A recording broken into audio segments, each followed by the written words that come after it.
Today we are uncovering the 5 biggest secrets in government contracting that they don't want you to know.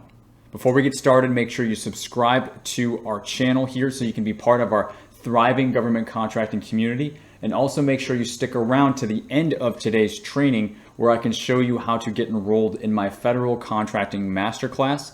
I created this for small businesses looking to break into government contracting in 2023, and I'm giving this to you entirely free.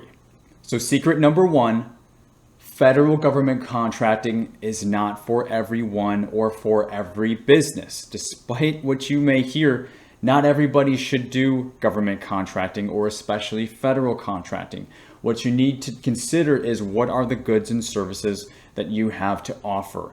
You need to make sure that what you do have to offer is a match for those capabilities that the government is buying. Now, I know the US federal government buys a lot and they're the world's largest customer. We've all heard this, but that does not mean that the US federal government is buying goods and services in the same way that your business may be offering or selling them. So when you first get started feeling out the space, it's critically important to ensure that there is a match, there is a compatibility, and then ultimately you have a solution to offer to the US federal government who has a list of problems, which is really what those listings are. If you look on sam.gov, those are a list of problems that the government needs solved. You need to see if you can rise to the occasion to solve those. If not, federal contracting may not be for your business, or at least not yet.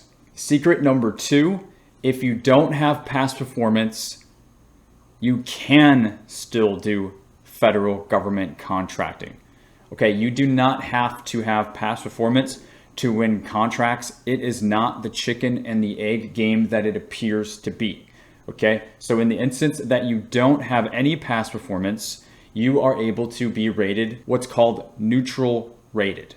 What this means is you will not be favorably or unfavorably rated on those bids that you go after. So it's not necessarily going to help you in these solicitation evaluations, but it's also not going to hurt you in the way that you think it's going to. But in addition to that, I'm willing to bet that 70 to 80% of the people who are saying they don't have past performance and therefore they can't bid on contracts really do in a way that they don't know. So they really do have past performance in a way that they don't know they have it. So let's take a look at what that means. So in federal contracting, you are able to, for example, use a subcontractor's past performance. So if you're working with a sub in an appropriate way, maybe you're doing a legal middlemanning approach, and we'll talk about that maybe later. But if you're doing that, you're able to use a sub's past performance. Voila, all of a sudden you have past performance. But wait, there's more. Now, in addition to that, not just subcontractors, but you're also able to use predecessor companies and the past performance of employees, key employees that are going to be critical for your fulfillment of the contract if you win it. So really, what does that mean?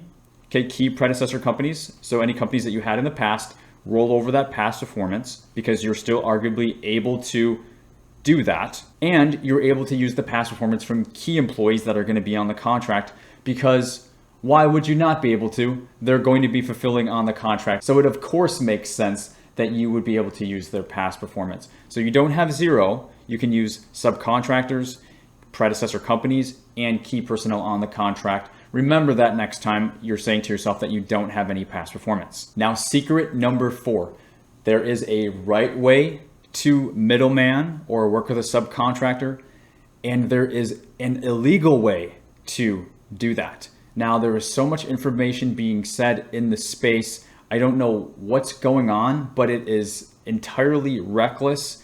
I've warned you guys for years. I'm going to continue to do so. There is a right way to middleman and there is an illegal way. And if you are caught doing it in an illegal manner, you can be forced to pay back restitution in the tunes of hundreds of thousands or millions of dollars, and you can even face time in jail.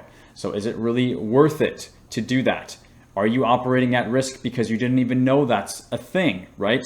If so, you kind of want to pause and you want to look into that. So again, secret number 4, this cannot be a secret. Everybody needs to know this. Help me get the word out. There is a right way to middleman and there is an illegal way to middleman. Okay, now secret number 5.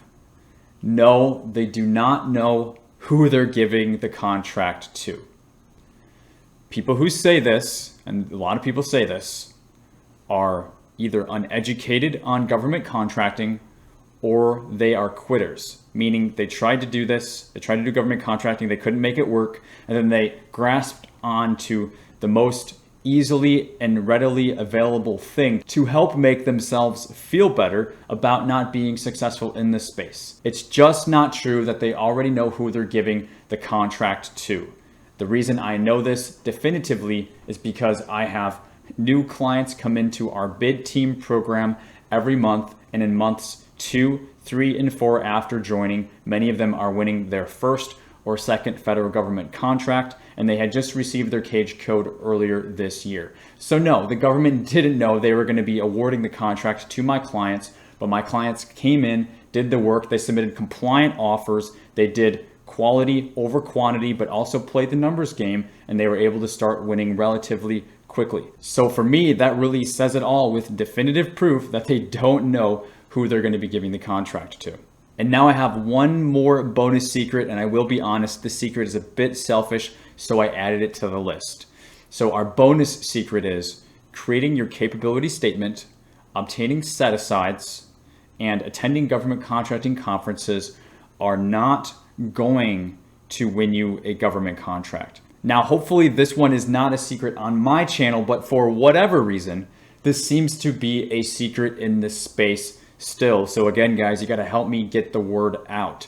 So new small businesses, federal contractors entering the space for whatever reason are prioritizing their capability statements, getting set-asides, attending GovCon conferences, and doing a host of other shiny object chasing and marketing for their business in lieu of learning how to bid, learning how to submit compliant offers, maybe even learning, a lot of you, how to legally middleman contracts, right? Do it the legal way. All of that is being put on the back burner. I'm not sure why. My guess is because it's the real work, and a lot of people tend to procrastinate when it's time to lift something heavy. And that's what we try to do on the channel, show you how to lift heavy things, do real work, get real results. But this should not be a secret. Now, I'm not saying these things are inherently bad, and I'm not saying to never do these things. I never said that, and I'm never going to say that. But what I'm saying is to do these activities out of order, out of priority is bad, and it's especially bad for new federal contractors because it can often cost them a lot of money.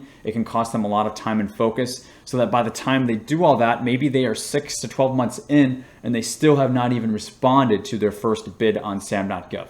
That is bad, and that is being done the opposite way that I would recommend. So now kudos to you if you're taking notes and you stuck with me to the end of this training. I want to let you know now that there is this federal contracting masterclass that I created, again, for new federal contractors and small businesses in the space that are trying to break into government contracting this year. You can find a link below in the description of this video to enroll in the federal contracting masterclass. And I'm giving this to you entirely free. It is jam-packed with all of the relevant, pertinent, and the latest information that you need to know to get started in government contracting. And I'm also going to have some actionable and implementable steps in there for you so that when you go through the training, you can actually start doing something and making progress and being productive, going in the right direction to kick off your journey in federal government contracting. If you like today's training, smash that like button, make sure you subscribe to the channel, and I'll see you all in the next video.